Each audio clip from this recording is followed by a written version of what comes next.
नमस्कार, crime petrol देख रहे हैं आप और उत्तराखंड परिक्रमा में आपका स्वागत है। और आज उत्तराखंड परिक्रमा में सबसे पहले बात करेंगे जोशीमठ की, जहां इन दिनों खूब हंगामा मचा हुआ है, जिसके चलते खुद मुख्यमंत्री ने जोशीमठ का दौरा किया। उन्होंने वहां पीड़ित लोगों से मुलाकात की, पूरे जोशीमठ का उन्होंने सर्वे किया और ये जाना कि आखिर किन कारणों की वजह से जोशीमठ में भू धसाव हो रहा है। इसके चलते उन्होंने अधिकारियों को अहम निर्देश दिए कि वहां के लोगों को किसी भी तरह की कोई दिक्कतें पेश ना आए। रिपोर्ट देखिए।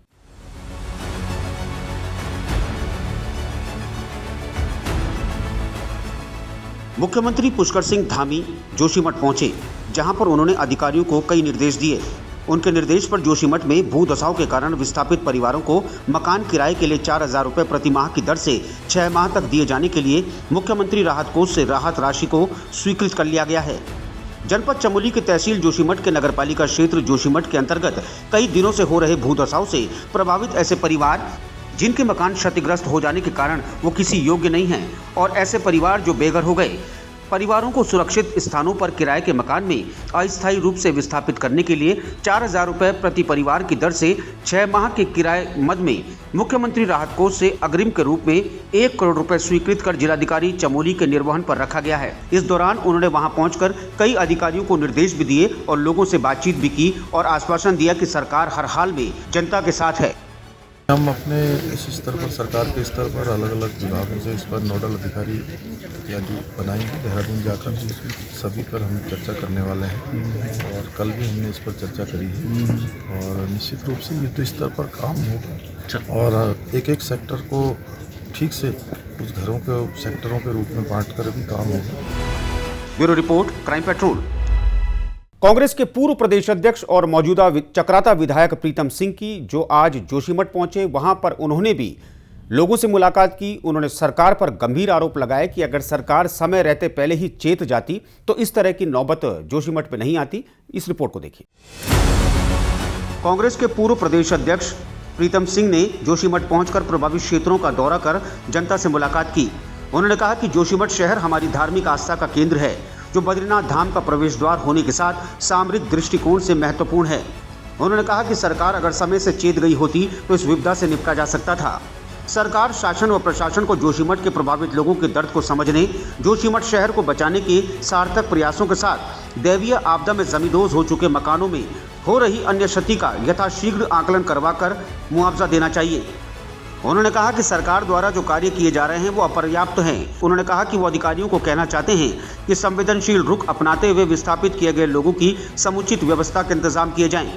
उन्हें 2 वक्त का भोजन मुहैया कराया जाए। उन्हें उपलब्ध कराए गए कंबल जोशीमठ की ठंड के लिए नाकाफी हैं। रात में अलाव की व्यवस्था भी की जाए। Bureau report, crime petrol. अब बात करते हैं शंकराचार्य स्वामी अवमुक्तेश्वरानंद की, जिन्होंने जोशीमठ को लेकर चिंता जाहिर की है। उन्होंने सरकार से मांग की है कि जल्द से जल्द जोशीमठ में राहत बचाव के कार्य किए जाए और लोगों को वहां से शिफ्ट किया जाए, उन लोगों को जिन लोगों के साथ इस तरह की समस्याएं आ रही हैं। और उन्होंने कहा कि सरकार को इस पूरे मामले में गंभीर एक्शन लेना होगा ताकि लोगों की समस्याओं का निदान हो सके।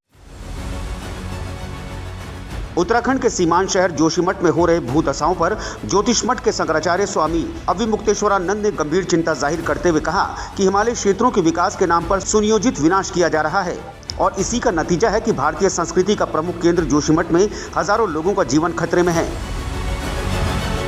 इसी के साथ भगवान बद्रीनाथ के विग्रह के शीतकालीन प्रवास का स्थान नरसिंह मंदिर और आदि गुरु शंकराचार्य जोशीमठ के भी धरती में समा जाने की आशंका जताई है। भारतीय संस्कृति का एक महत्वपूर्ण पूरा शहर ही खतरे की जद में है। ज्योतिषमठ के शंकराचार्य ने जोशीमठ में हो रहे भू धसाव पर चिंता जाहिर की है। खतरे को बढ़ता देख शंकराचार्य ने अपने सभी कार्यक्रम निरस्त कर हरिद्वार चले गए। यहाँ से वो जोशीमठ के लिए निकलेंगे, जहाँ वो भू धसाव से पैदा हुई परिस्थितियों का जायजा लेंगे। उन्होंने चिंता जाहिर करते हुए कहा कि भारतीय संस्कृति का प्रमुख केंद्र खतरे में है और किसी को इसकी चिंता नहीं।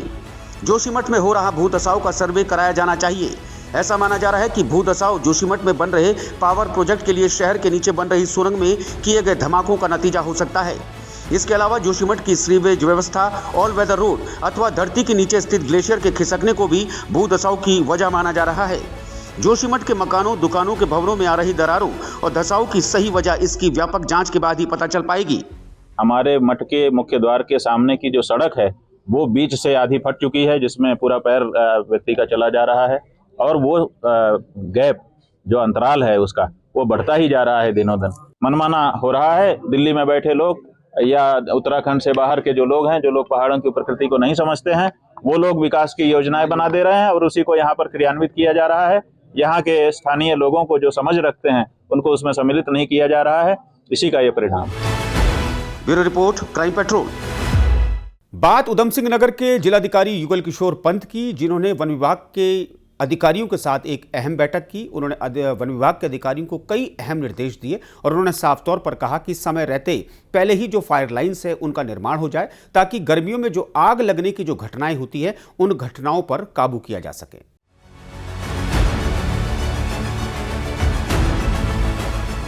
उधम सिंह नगर के जिलाधिकारी युगल किशोर पंत की अध्यक्षता में वनाग्नि सुरक्षा समिति की बैठक हुई। बैठक में जिलाधिकारी ने अधिकारियों को निर्देशित करते हुए कहा कि गर्मियों के सीजन में वनाग्नि की घटनाओं को रोकने के लिए समय से फायर लाइन बनाई जाए। उन्होंने जनपद में वनाग्नि से संबंधित सूचनाओं के आदान प्रदान के लिए 3 प्रभागों में मास्टर कंट्रोल रूम स्थापित करने और मास्टर कंट्रोल रूम्स के साथ ही राज्य कंट्रोल रूम का नंबर भी सार्वजनिक करने के निर्देश वन विभाग को दिए। जिलाधिकारी ने ब्लॉक और ग्राम स्तरीय वनाग्नि सुरक्षा समितियों को सक्रिय करने, चिन्हित संवेदनशील स्थानों के आसपास वाली ग्राम पंचायतों के क्षेत्रवासियों को वनाग्नि की रोकथाम, बचाव आदि के प्रति जागरूक कार्यक्रम चलाने के लिए निर्देश वन विभाग के अधिकारियों को दिए। Bureau report, crime petrol. और अब बात करते हैं विकासनगर के राजावाला की, जहां पर पेड़ कटने का मामला संज्ञान में आया था, जिसके चलते हाईकोर्ट ने इस पूरे मामले को बहुत ही गंभीरता से लिया था। उसके बाद इस पर बाकायदा एक कमेटी गठन की बात हाईकोर्ट ने कही थी और विभाग द्वारा इस पर कमेटी का गठन भी किया गया और कई कर्मचारी और अधिकारी ऐसे हैं जिन पर अभी तक गाज गिर चुकी है और लगातार कार्रवाई जारी है। विकासनगर में राजावाला अवैध कटान और भूमि समतलीकरण मामले में विभागीय अधिकारियों और कर्मचारियों पर गाज गिरने का सिलसिला जारी है।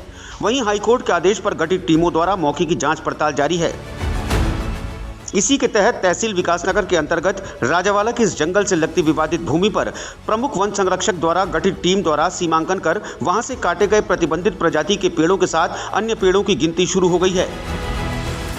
दूसरी ओर इस जांच पड़ताल के दौरान भूस्वामी और याचिकाकर्ता के साथ तीखी झड़प हुई। हालांकि मौके पर मौजूद पुलिसकर्मियों ने मामले को शांत कराया।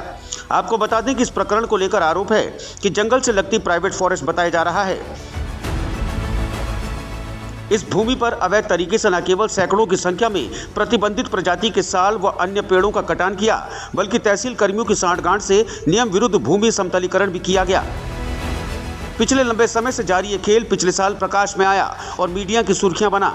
वहीं दूसरी ओर मामला चर्चाओं में आने के बाद जनहित याचिका के जरिए हाईकोर्ट पहुंचा, जिसका संज्ञान लेते हुए हाईकोर्ट ने मामले को गंभीरता से लेते हुए प्रमुख वन संरक्षक की अगुवाई में जांच कर दोषियों के खिलाफ कार्रवाई किए जाने के आदेश दिए, जिसके चलते इस मामले में अब तक वन विभाग 1 अधिकारी व 2 कर्मचारी और 3 राजस्व कर्मियों को सस्पेंड कर चुका है। तो वहीं तत्कालीन नायब तहसीलदार के खिलाफ संबंधित धाराओं में मुकदमा दर्ज है।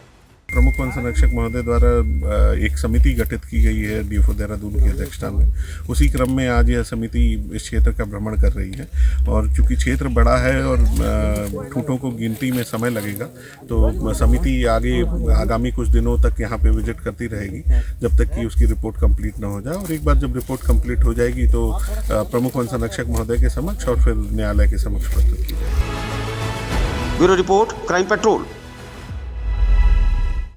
और अब बात उत्तराखंड के अलग अलग महिला समूहों की, जिन्होंने अपना रौद्र रूप दिखाया। उन्होंने राजधानी देहरादून के महिला सशक्तिकरण विभाग के बाहर जमकर प्रदर्शन किया। उनका साफ तौर पर कहना था कि सरकार ने उनके साथ नाइंसाफी की है और अगर उनको इंसाफ नहीं मिला तो आने वाले दिनों में उनका ये प्रदर्शन और भी उग्र होगा।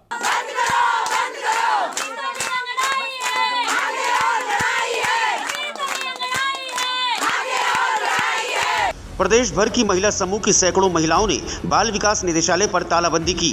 टेक होम योजना का भुगतान न होने से महिला समूह नाराज है। उत्तराखंड के सभी 13 जिलों के ब्लॉक से जुड़ी महिला समूह की सैकड़ों महिलाओं ने बीते दिन देहरादून के प्रेमनगर स्थित महिला सशक्तिकरण एवं बाल विकास निदेशालय में कार्यक्रम निदेशक का घेराव कर कार्यालय में तालाबंदी की। प्रदर्शनकारी महिला समूह से जुड़ी महिलाओं ने कहा कि सरकार की योजना को धरातल पर उतारने के लिए बाजार और लालाओं के साथ बैंक से कर्ज लेकर घरों में टेक होम का राशन पहुंचाया। लेकिन सरकार ने प्रोत्साहन की जगह महिला समूहों से सरकारी काम छीनकर बेरोजगार कर दिया। वहीं टेक होम योजना का भुगतान भी आज तक नहीं करने से अब बैंक, लाला और बाजार के लोग समूह की महिलाओं को परेशान कर रहे हैं। कई बार शासन प्रशासन से गुहार लगाई गई, लेकिन कोई भी कार्रवाई नहीं हुई, जिस कारण पूरे प्रदेश की महिला समूह से जुड़ी महिलाओं को मजबूर होकर निदेशालय में धरना देना पड़ा। उन्होंने साफ तौर पर कहा कि अगर अब भी सरकार या प्रशासन नहीं चेता तो वो किसी भी हद तक जाने को मजबूर हो जाएंगे। एक छीनना एकदम से बिना नोटिस के, बिना उसके, ये बहुत गलत हुआ है।